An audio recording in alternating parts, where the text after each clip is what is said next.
Welcome to மகுடம் படிப்பகம். நம்ம Tamil analysis தான் பார்க்க போகிறோம். அதாவது தமிழில் 100 மார்க் நமக்கு கேட்குறாங்க. இந்த 100ல் 50 50 நம்ம ஸ்ப்ளிட் பண்ணோம் அப்படின்னா, இந்த 50 வந்து நமக்கு இந்த இலக்கணம், ஸ்கூல் புக்கு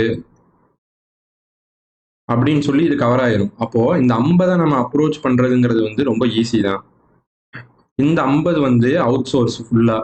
அப்போ இந்த 50 எப்படி அப்ரோச் பண்ணலாம்? இந்த 50ங்கிறது வந்து நமக்கு இலக்கணம் ஸ்கூல் புக்குங்கிறப்ப இலக்கணம் கான்செப்ட் தான். ஒன்ஸ் படிச்சிட்டோம் அப்படின்னா எப்படி கேட்டாலுமே நம்மளால ஆன்சர் பண்ண முடியும். நெக்ஸ்ட் ஸ்கூல் புக்னா நம்ம ஏற்கனவே தரவா இருக்கும். புதுசா படிக்கிறனாலும் கவர் பண்ணி படிச்சிடலாம். அவுட் சோர்ஸை எப்படி படிக்கிறது? இந்த 50 எப்படி அப்ரோச் பண்றதுங்கிறது தான் நம்மளுடைய சாமர்த்தியமே. அதுல பார்த்தோம்னா இந்த 50 அவுட் சோர்ஸ்ல நம்ம என்ன பண்ணிட்டோம் அப்படின்னா, இப்போ நம்ம சேனல்ல போன வீக் ஃபுல்லா ஒரு கலைச்சொல் வந்து ஸ்கெடியூல் போட்டு டெஸ்ட் வச்சு ஃபுல்லா கொண்டு போயிருந்தோம். அப்போ கலைச்சொல் வந்து இந்த 50ல பார்க்குறப்ப ஃபர்ஸ்ட் ப்ரியாரிட்டி கலைச்சொல்லா இருக்கு நமக்கு. கலைச்சொல் கிட்டத்தட்ட 15 கேட்குறாங்க. இதுக்கப்புறம் இந்த 50ல அடுத்த இதா பார்த்தா நமக்கு வந்து சொற்பொருள் தான் இருக்கு. சொற்பொருள் ஃபுல்லா வந்து நமக்கு அப்ராக்சிமேட்டா 13லேருந்து 15 கேட்குறாங்க. நான் குரூப் 4, குரூப் 2 2025 2மே அனலைஸ் பண்ணி தான் நான் கொண்டு வந்திருக்கேன். அப்ராக்ஸா 13லேருந்து 15 கேட்குறாங்க. சரி, இந்த 13லேருந்து 15 எப்படி அப்ரோச் பண்ணா, இதுல எந்தெந்த டைப் ஆஃப் கொஸ்டின்ஸ் இருக்கு, சோர்ஸ் எங்கிருந்து கேட்டிருக்காங்க, நம்ம அந்த சோர்ஸ் வச்சு எப்படி நடத்த போறோங்கிறது தான் ஓவரால் பிளான் தான் நான் இப்போ சொல்ல போறேன். வாங்க வீடியோக்குள்ள போலாம். ஃபர்ஸ்ட் நமக்கு சொற்பொருள்ல என்னென்ன டைப் ஆஃப் கொஸ்டின்ஸ் இருக்கு பொறுத்துக்க மாதிரி கேட்குறாங்க. நான் இதை அனலைஸ் பண்ணது வந்து 4, 2 ரெண்டுமே தான். இப்போ நடந்த 2025 கொஸ்டின் பேப்பர் வச்சு தான் அனலைஸ் பண்ணியிருக்கேன். அப்ராக்ஸா 15 கொஸ்டின்ஸ் பொறுத்துக்க மாதிரி வச்சு கேட்குறாங்க. அப்புறம் பொருந்தா சொல் 4 சொல் கொடுத்துட்டு இதுல எது பொருந்தலைன்னு கேட்குறாங்க. அப்போ நம்ம அதுக்கும் பொருள் தெரிஞ்சிருந்தா மட்டும்தான் அதையுமே நம்ம அட்டன் பண்ண முடியும். இரு பொருள் தருகங்கிறாங்க. இதுக்கும் நமக்கு அந்த பொருள் தெரிஞ்சிருக்கணும். அப்புறம் திருக்குறள் பேஸ்டு கொஸ்டின்ஸ் ஒரு 2லேருந்து 3 கேட்குறாங்க. ஒரு திருக்குறள் கொடுத்துட்டு அதுக்கான பொருள் என்ன, இப்போ பூட்கை அப்படின்னு சொல்லி கூட இப்போ குரூப் 2ல கேட்டிருந்தாங்க. இந்த குறள் கொடுத்துட்டு அதுல ஒன்று அண்டர்லைன் பண்ணி இதுக்கான மீனிங் என்னன்னு சொல்லி அப்படி ஒரு 2 to 3 கொஸ்டின்ஸ் நமக்கு வருது. நெக்ஸ்ட் பார்த்தோம் அப்படின்னா ஒரு பொருள் தரும் பல சொற்கள் அப்படின்னு சொல்லி அந்த டாபிக்ல நமக்கு கொஸ்டின்ஸ் வருது.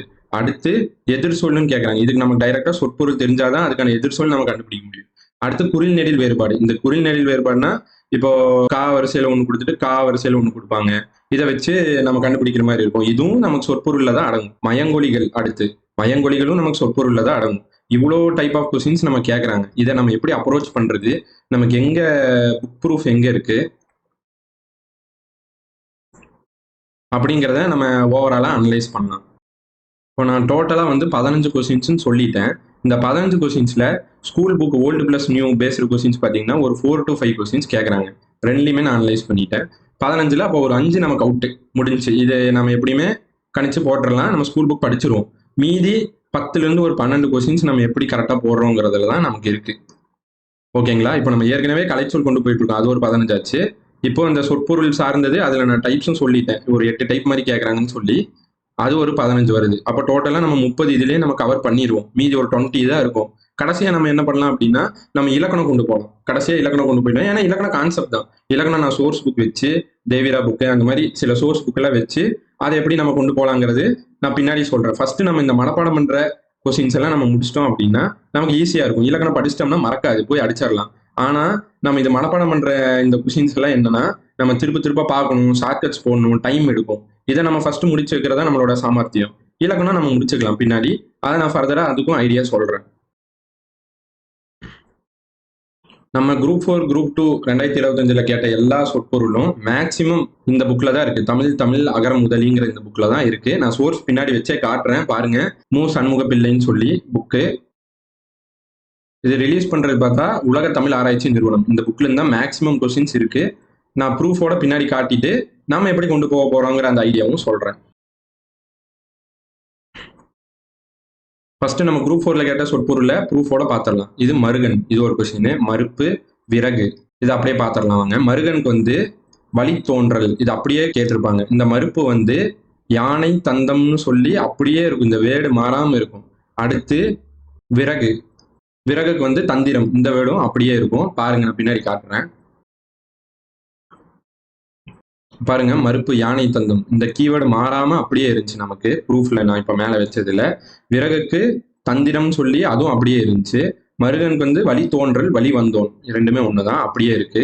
இங்க பாருங்க, சீரடின்னு சொல்லி, சீரடினா சிறிய கால், சிறிய அடின்னு இங்க அப்படியே கொடுத்துருக்காங்க. சிறிய கால், சிறிய அடி, மேக்சிமம் இதுதான் வரும். அப்படியே நமக்கு மாறாம இருக்கு. இது குரூப் 4 ப்ரூஃப். நெக்ஸ்ட் கொஸ்டின் பார்க்கலாம் வாங்க.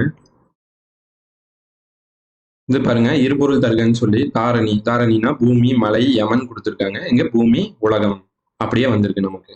அடுத்து இது பாருங்க, அநீகம்னா படையின் வரணும். இந்த அநீகம்னா படையின் ஒரு அளவு இங்க இருக்குங்களா அது. அடுத்து நெக்ஸ்ட் இந்த அநீகம்னா சிவிகை அப்படின்னு அர்த்தம். இந்த அநீகம்னா சிவிகை அப்படியே இருக்கு பாருங்க. அடுத்து இந்த அநீகம் அப்படின்னா பூர்த்தி, சிவிகை ரெண்டுமே வரும். இது வந்து என்னன்னா நமக்கு வந்து இது கிரேஸ் மார்க் வந்திருக்கணும். இது கொடுத்தாங்களா இல்லையான்னு தெரியல. ஏன்னா ரெண்டுக்குமே இந்த அணிகமுக்கும் சிவிகை வரும், இந்த அணிகமுக்கும் சிவிகை வரும். நமக்கு எப்படி கொடுத்துருக்காங்கன்னு தெரியல. இந்த அணிகமுக்கு வந்து ஊர்த்தியும் வரும், சிவிகையும் வரும். அப்படியே நமக்கு மாறாம இருக்கு பாருங்க. நான் சோர்ஸோட வச்சிருக்கேன். இப்போ நான் காமிச்சதெல்லாம் குரூப் 4. இது வந்து குரூப் 2 கொஸ்டின்ஸ். இதுவும் பாருங்க. இங்க பாருங்க, கிராய், புற்காடு, கருஞ்சேற்று நிலம் அப்படியே இருக்கும் பாருங்க. கிராய்னா புற்காடு, கருஞ்சேற்று நிலம் அப்படியே இருக்கு. Group 2 question. நெக்ஸ்ட் கொஸ்டின், உரையல்னா பிணக்கு மாறுபாடு. அப்ப இங்க பாருங்க, உரையல்னா பிணக்கு மாறுபாடு அப்படியே இருக்கு, மாறாம இருக்கு. அடுத்து கோரல் அப்படின்னா கொல்லுதல். கோரல்னா கொல்லல், போல் இழைத்தல் எல்லாமே ஒண்ணுதான். அப்படியே நமக்கு மாறாம இந்த கீவேர்டோட இருக்கு. அந்த புக்கு தான் நம்ம இப்போ நெக்ஸ்ட் நடத்த போறோம். இந்த வீக்ல வந்து ஸ்கெடியூல் கொடுத்து நடத்தி கொண்டு போக போறேன். ஃபாலோ பண்ணுங்க. நீர் பூத்த நெருப்பு போலன்னு இருக்கு பாருங்க. இது குரூப் 2 கொஸ்டின். நீருன்னா சாம்பல். பாருங்க, நீருன்னா சாம்பல் அப்படியே இருக்கு. இது பாருங்க, கனலி, கனலிங்கிற சொல்ல குறிக்காத சொல்லுன்னு கேட்டிருக்காங்க. அப்போ நம்ம கனலிக்கு வந்து சூரியன், நெருப்பு, பன்றி அப்படியே பாருங்க. சூரியன், நெருப்பு, பன்றி அப்படியே கொடுத்துருக்காங்க மாறாம. அப்ப நம்ம கரும்பு தான் இல்லைன்னு சொல்லி ஆன்சர் கொடுத்துருக்காங்க. அப்படியே மாறாம இருக்கு. இப்போ நான் எதுக்கு இது காமிச்சிருக்கேன் அப்படின்னா, நம்ம ஏற்கனவே கலைச்சொல் வந்து 1 வீக்கா வந்து ஸ்கெடியூல் போட்டு கொண்டு போயிட்டு அதுக்கு டெஸ்ட்டும் வச்சோம். நம்ம போன வீக்கே சொல்லியிருந்தோம். அடுத்த வீக்ல இருந்து ஏதாச்சும் ஒன்று சேர்த்து கொண்டு போகலான்னு சொல்லியிருந்தேன். அதுபடி நம்ம இப்போ என்ன பண்ண போறோம்னா, இதுதான் சோர்ஸ் புக்குன்னு ஆயிடுச்சு. இப்போ இந்த சோர்ஸ் புக்கை வச்சு அடுத்து நம்ம இந்த வீக் ஃபுல்லா வந்து கலை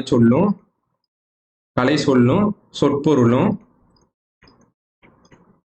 ஸ்கெடியூல் போட்டு நாம இந்த அப்கமிங் வீக்ல கொண்டு போக போறோம். பாருங்க, ரொம்ப யூஸ்ஃபுல்லா இருக்கும். டெலகிராம்ல ஜாயின் பண்ணாதவங்க ஜாயின் பண்ணிக்கோங்க. இந்த கலைச்சொல் வந்து மொத்தம் 6 பார்ட் போட்டிருக்கோம் இப்போ வரைக்கும். இந்த 6 பார்ட் பார்க்காதவங்க பார்த்துட்டு டெஸ்ட்டும் நம்ம டெலகிராம் சேனல்ல லிங்க் கொடுத்துருப்போம், கூகுள் ஷீட்டு. அதுலயும் நீங்க போய் எழுதி பாருங்க, ரொம்ப யூஸ்ஃபுல்லா இருக்கும். இப்போ நம்ம இந்த 2 காம்பினேஷனா கொண்டு போக போறோம். ஏற்கனவே கலைச்சொல் வந்து இமேஜ் வச்சு ஒரு யூனிக் ஐடியாஸ் தான் கொண்டு போயிட்டு இருக்கோம். சொற்பொருளுக்கும் நான் இமேஜ் கொண்டு வரேன். சொற்பொருளும் இமேஜ் வச்சு படிக்க போறோம். பிளஸ் ஷார்ட்கட்ஸ் அதுவும் பார்க்க போறோம். எதுக்கெல்லாம் இமேஜஸ் இருக்கோ அதுக்கெல்லாம் நம்ம இமேஜ் பார்க்க போறோம். எதுக்கெல்லாம் ஷார்ட்கட்ஸ் தேவைப்படுதோ அதுவும் கொண்டு வர போறோம். எளிமையா புரியும், என்னைக்கும் மறக்காது. வீக்லி டெஸ்ட்டும் வைப்போம். ரொம்ப யூஸ்ஃபுல்லா இருக்கும். உங்க ஃப்ரெண்ட்ஸ்க்கும் ஷேர் பண்ணுங்க. நம்ம இதை 2 கவர் பண்ணிட்டாவே டோட்டலா ஒரு 30 கொஸ்டின் நியர்லி ரெடி ஆயிடலாம். அவுட் சோர்ஸ்ல கேட்கறத மீதி நமக்கு ஒரு 20 கொஸ்டின்ஸ் பக்கமா நம்ம பார்க்கணும். அதுவும் நம்ம பார்த்துக்கலாம். அடுத்து வந்து அது மரபு தொடர், ஓமை தொடர் தான் இருக்கும். அதெல்லாம் நமக்கு கொஞ்சம் ஈஸி தான். இதை நான் அதனாலதான் இதை ஃபர்ஸ்ட் ப்ரிஃபர் பண்ணல. இதை ஃபர்ஸ்ட் ப்ரிஃபர் பண்ணது காரணம் என்னன்னா, இதுல நம்ம மனப்பாடம் பண்றது, ஷார்ட்கட் போடுறது, நிறைய ஒர்க் இதுல தான் இருக்கு. நம்ம ஃபர்ஸ்ட் இதை முடிச்சுட்டு இந்த 20 கடைசியா கொண்டு போனோம்னா அழகா அடிச்சிடலாம். கடைசியா மீதி இருக்கிற அந்த 50 கொஸ்டின் இலக்கணம் வந்து நான் சோர்ஸ் புக் வச்சு ஃபுல்லா கொண்டு வந்து நடத்தி கொடுத்துட்றேன். மொத்தமா 100 கவர் ஆயிரும். கண்டிப்பா நம்ம 90+ அடிக்க போறோம். அது மாற்றமே இல்லை. பழைய சிலபஸ்ல எப்படி எல்லாரும் 85, 90 எடுத்தாங்களோ அந்த மாதிரி நான் எடுக்க வைக்க போறேன். கண்டிப்பா யூனிக் ஐடியாஸ் தான், என்னைக்கும் மறக்காது. சேனலை ஃபாலோ பண்ணுங்க, லைக் பண்ணுங்க, சப்ஸ்கிரைப் பண்ணுங்க. தேங்க்யூ.